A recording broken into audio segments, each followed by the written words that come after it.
नमस्ते दोस्तों, मैं हूं प्रदीप कुमार। आप देख रहे हैं डिजिटल मार्केट। वीडियो शुरू करने से पहले बता दूं, ये वीडियो एक एजुकेशनल पर्पज के लिए है। अगर आप स्टॉक मार्केट में कोई भी फाइनेंशियल इन्वेस्टमेंट करते हो तो अपने फाइनेंशियल एडवाइजर से सलाह जरूर लें या फिर अपनी सोच समझ के साथ ही स्टॉक मार्केट में इन्वेस्टमेंट करें।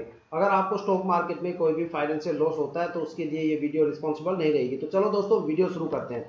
आज हम बात करने वाले हैं ओरिएंट सीमेंट लिमिटेड स्टॉक के बारे में। ओरिएंट सीमेंट के नाम से ये स्टॉक एनएससी और बीएसई दोनों में लिस्टेड है। आज इस वीडियो में हम स्टॉक की फुल फंडामेंटल एनालिसिस करने वाले हैं, एक डीप लेवल की यहाँ पे फंडामेंटल एनालिसिस करने वाले हैं, साथ में स्टॉक का पूरा पोस्टमार्टम करने वाले हैं। देखते हैं इसके पोस्टमार्टम रिपोर्ट में क्या निकल के आता है, साथ में फंडामेंटल में के पिटारे में से क्या निकल के आता है, स्टॉक में आपको कितनी परफॉर्मेंस और कितना कुछ आपको देखने को मिलेगा।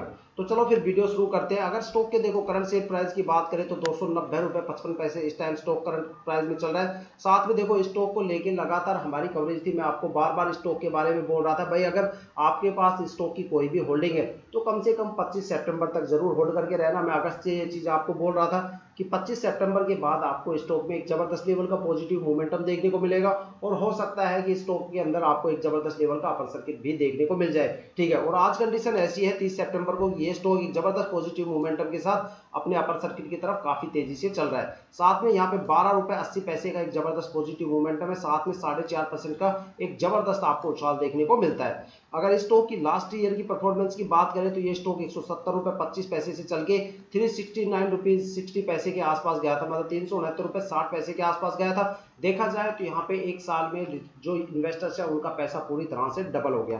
साथ में स्टॉक में अगर डिविडेंड की बात करें तो यहाँ पे कंपनी ने अपना डिविडेंड भी अनाउंस कर रखा है 0.77%, मतलब 0.77% का यहाँ पे डिविडेंड अनाउंस कर रखा है। देखो कोई भी कंपनी डिविडेंड उस केस में अनाउंस करती है जब उस कंपनी के अंदर आपको पब्लिक इन्वेस्टर्स की कमी होती है। जिस स्टॉक्स के अंदर पब्लिक इन्वेस्टर्स कूट कूट के भरे होते हैं वहां पे कोई भी कंपनी डिविडेंड नहीं देती।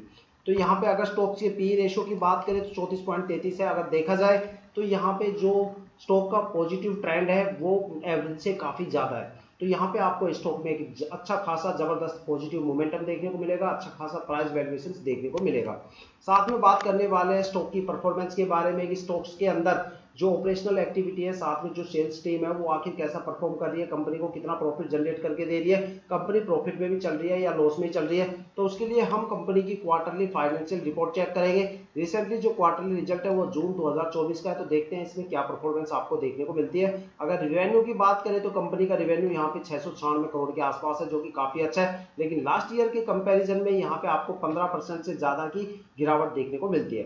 साथ में अगर नेट इनकम की बात करें तो यहाँ पे 36.71 करोड़ के आसपास है, जो कि लास्ट ईयर की परफॉर्मेंस के कंपैरिजन में 0.87% की गिरावट के साथ है। साथ में डिल्यूटेड ईपीएस की बात करें तो 1.79 है, जो कि लास्ट ईयर की परफॉर्मेंस के कंपैरिजन में 1% से ज्यादा की गिरावट के साथ है। साथ में अगर नेट प्रॉफिट मार्जिन की बात करें तो यहाँ पे 5.27% आपको नेट प्रॉफिट देखने को मिलता है, काफी अच्छी चीज है। लेकिन लास्ट ईयर के कंपैरिजन में देखा जाए तो यहाँ पे 17% से ज्यादा की आपको ग्रोथ देखने को मिलती है।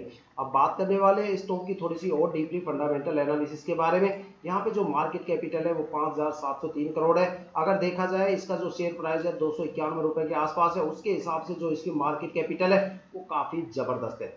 ठीक है, देखो काफी स्टॉक्स ऐसे होते हैं जिनके अंदर मार्केट कैपिटल ज्यादा होती है उसके ओवर प्राइस से। ठीक है, उसका उसमें क्या लॉस होता है कि अगर मान लो किसी स्टॉक की मार्केट कैपिटल ज्यादा हो जाती है तो वहां पे पब्लिक इन्वेस्टर्स की होल्डिंग बढ़ जाती है और स्टॉक की जो परफॉर्मेंस है वो गिर जाती है। और अगर किसी भी स्टॉक्स के अंदर जो उसकी मार्केट कैपिटल जितनी कम रहेगी प्राइस रेंज से, तो वहां पे प्रमोटर्स की होल्डिंग बढ़ जाती है और स्टॉक की जो परफॉर्मेंस है वो भी बढ़ जाती है।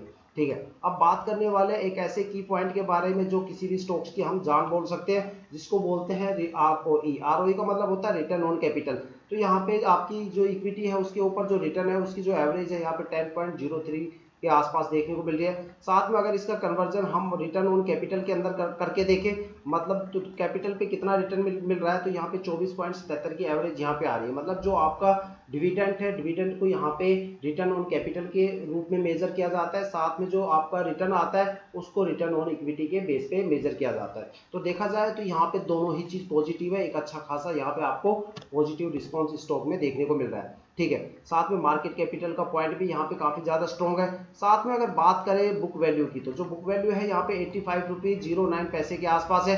जिस हिसाब से स्टॉक का देखो, जिस हिसाब से स्टॉक का जो शेयर प्राइस है वो है 291 रुपए, लेकिन जो मार्केट कैपिटल है, सॉरी जो एवरेज है बुक वैल्यू है वो 85 रुपए के आसपास है। देखो बुक वैल्यू क्या होती है कि लाइफ टाइम शेयर्स की जो भी शेयर बाई और सेल होता है उसकी जो भी एवरेज निकल के आती है उस एवरेज को बुक वैल्यू बोलते हैं, और हर साल बुक वैल्यू घटती है और बढ़ती रहती है। लेकिन एक चीज आपको यहाँ पे हमेशा देखने को मिलेगी, कंपनी का जो सबसे मजबूत रेसिस्टेंस होता है वो बुक वैल्यू ही होता है। कोई भी कंपनी अपने स्टॉक का शेयर प्राइस बुक वैल्यू से नीचे नहीं गिरा सकती है। अगर उसने बुक वैल्यू से नीचे गिरा दिया तो वहां पे पब्लिक इन्वेस्टर्स के साथ साथ वहां पे प्रमोटर, डीआईआई और एफआईआई तीनों की ठुकाई होगी और बढ़िया लेवल की पिटाई भी होगी। और एक बार जो कंपनी अपने प्रमोटर्स की पिटाई करवा देती है उस कंपनी को दोबारा कभी प्रमोटर्स नहीं मिलते और वो कंपनी पूरी तरह से डीलिस्ट होने की कैटेगरी पे आके खड़ी हो जाती है, डीलिस्ट की कगार पे आके खड़ी हो जाती है और एएसएम और जीएसएम की लिस्ट में से भी उसको डाल देता है। उसकी जितनी भी कंडीशंस होती है, जितनी भी फाइनेंशियल टर्म्स होती है, उन सभी को मॉनिटर किया जाता है और कंपनी को सर्विलेंस के अंदर रखा जाता है। और जब भी कोई भी बंदा उसको शेयर खरीदता है, उसका शेयर खरीदता है, तो उसको एक नोटिफिकेशन मिलती है कि भाई आप जिस कंपनी का शेयर खरीद रहे हो वो अंडर सर्विलेंस चल रही है, तो वहां पे आपको रिस्क हो सकता है, तो केयरफुली ही अपना इन्वेस्टमेंट वहां पे करें। ठीक है, अब बात करने वाले हैं स्टॉक के फेस वैल्यू के बारे में। देखो फेस वैल्यू होती है कि रिकवरी अमाउंट। किसी भी केस में अगर ये कंपनी बंद हो जाती है और आपके सारे शेयर जीरो हो जाते हैं तो आपको पर क्वांटिटी के हिसाब से 1 रुपये मिलेगा, चाहे वो शेयर आपने कितने भी रुपए का खरीदा। लेकिन अगर देखा जाए तो फेस वैल्यू को कभी भी स्टॉक मार्केट में कंसीडर नहीं किया जाता, क्योंकि जो भी बंदा यहाँ पे शेयर खरीदेगा और जैसे कंपनी की डीलिस्ट होने की न्यूज आएगी सारे बेच के यहाँ से निकल लेते हैं, फेस वैल्यू तक कोई भी आके इंतजार नहीं करता। अब बात करने वाले हैं स्टॉक में आपको कितने कितने टाइम पे क्या क्या रिटर्न मिलेगा। अगर शॉर्ट टर्म की बात करें तो लॉन्ग टर्म की बात करें, तो अगर शॉर्ट टर्म की बात करें, अगर आप 1 वीक के लिए होल्ड करते हो तो यहाँ पे आपको 0.21% का रिटर्न देखने को मिलेगा। 1 मंथ में कोई भी रिटर्न नहीं देखने को मिलेगा, 3 मंथ में कोई रिटर्न देखने को नहीं मिलेगा। अगर आप यहाँ पे 6 मंथ की होल्डिंग करते हो तो यहाँ पे आपको 36% से ज़्यादा का रिटर्न देखने को मिलेगा। और अगर आप 9 मंथ की होल्डिंग करते हो तो 10% के आसपास आपको रिटर्न देखने को मिलेगा। और अगर आप यहाँ पे लॉन्ग टर्म के लिए इन्वेस्टमेंट करने के शौकीन हो और अगर आप 1 ईयर के लिए होल्ड करते हो तो आपको 64% का यहाँ पे रिटर्न देखने को मिलेगा। 2 ईयर्स में आपको 124% का रिटर्न देखने को मिलेगा। 3 ईयर्स में आपको 83% का रिटर्न देखने को मिलेगा और 4 ईयर में 375% का रिटर्न देखने को मिलेगा और 5 ईयर में यहाँ आपको 203% का रिटर्न देखने को मिलेगा। देखा जाए तो यहाँ पे लॉन्ग टर्म जो एवरेज अगर निकाली जाए तो शॉर्ट टर्म में यहाँ पे अगर आप 6 महीने से 9 महीने तक होल्ड करते हो तो आपको एक अच्छा खासा रिटर्न मिलेगा। और अगर आप लॉन्ग टर्म में होल्ड करना चाहते हो तो 1 और 3 ईयर्स के लिए आप कर सकते हो, यहाँ पे आपको एक अच्छा खासा रिटर्न मिलेगा। और अगर फिर भी आप लोग ज़्यादा लंबे टाइम के लिए होल्ड करना चाहते हो तो 4 ईयर से 5 ईयर तक आप होल्ड कर सकते हो, यहाँ पे आपको एक जबरदस्त लेवल का रिटर्न देखने को मिलेगा। लेकिन अगर 5 ईयर की बात करें तो उससे अच्छा है कि लॉन्ग टर्म में आप 4 ईयर तक ही होल्ड करें। 4 ईयर्स में यहाँ पे सबसे ज़्यादा आपको रिटर्न देखने को मिलेगा। तो ये था अलग अलग रिटर्न जो इसका पैटर्न है वो।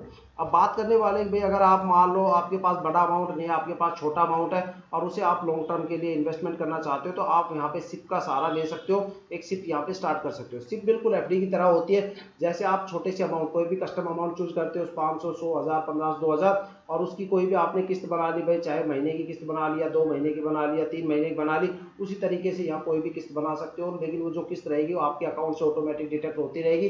ठीक है, जिस टाइम पीरियड पे आप अपनी सिप को बंद करना चाहोगे 1 साल, 2 साल या 4 साल बाद, तो जैसे आप अपनी सिप को बंद करोगे आपका जो भी प्रिंसिपल अमाउंट है जो अब तक इकट्ठा हुआ था वो सारा साथ में जो भी आपकी मैच्योरिटी है रिटर्न के साथ वो सारी आपके अकाउंट में ट्रांसफर हो जाएगी और आपकी सिप उसी टाइम क्लोज हो जाएगी।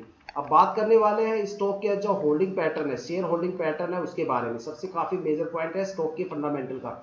देखते हैं भाई किसने कितना कितना माल यहाँ पे दबोच रखा है। अगर प्रमोटर की होल्डिंग की बात करें तो लास्ट ईयर में यहाँ पे जो प्रमोटर की होल्डिंग थी 37.90% थी, जो इस साल भी कम से कम 37.90% के आसपास है। मतलब यहाँ पे प्रमोटर की होल्डिंग में पिछले साल के कंपैरिजन में कोई भी चेंजेस नहीं है। और अगर बात करें तो डीआईआई की होल्डिंग की तो लास्ट ईयर यहाँ पे 10.64% का यहाँ पे एक होल्डिंग थी, जो इस साल बढ़कर यहाँ पे 16.63% के आसपास हो गई। तो देखा जाए तो डीआईआई की होल्डिंग में यहाँ पे अच्छा खासा इंक्रीमेंट देखने को मिला लास्ट ईयर के कंपैरिजन में। और अगर एफआईआई की बात करें तो लास्ट ईयर में यहाँ पे 5.87% की यहाँ पे होल्डिंग थी, जो इस साल बढ़ के 6.96% हो गई। अब बात करें अगर पब्लिक इन्वेस्टर्स की, तो जो पब्लिक इन्वेस्टर्स की जो होल्डिंग है वो लास्ट ईयर यहाँ पे 45.55% थी, जो इस साल घट के 38.51% आके खड़ी हो गई। ये सबसे ज्यादा मजबूत पॉइंट है। जितनी कम पब्लिक इन्वेस्टर्स की होल्डिंग स्टॉक में उतना ही जबरदस्त पॉजिटिव मोमेंटम। अब बात करने वाले हैं गवर्नमेंट होल्डिंग की, तो लास्ट ईयर यहाँ पे गवर्नमेंट होल्डिंग 0.03% थी, जो इस साल घट के बिल्कुल 0 हो चुकी है।